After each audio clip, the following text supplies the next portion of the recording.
Uhali gani mwanamichezo mwenzangu, karibu tena wakati huu hapa mwingine wa kwenda kukusogezea matukio ya kimichezo ambayo yametufika hapa mezani. Kama ilivyo kawaida yetu, sisi tunakwenda kukumulikia ligi na michuano mikubwa ambayo inatikisa barani Afrika.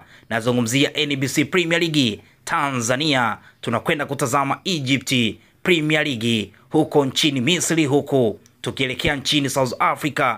Nazungumzia Betway Premiership, utakwenda kupata update zote huku michuano mikubwa ya CAF Champions League pamoja na CAF Confederation Cup, utakwenda kupata update zote kuhusiana na michezo ya kitaifa. Nazungumzia mambo ya chani pamoja na AFCON, zote utakwenda kuzipata hapa chini ya video hii. Kumeandikwa neno subscribe, wewe gonga hapo ili uwe wa kwanza kupata update zote za kimichezo. Sisi tunamulika soka, sisi tunamulika football barani Afrika. Karibu sana na asante.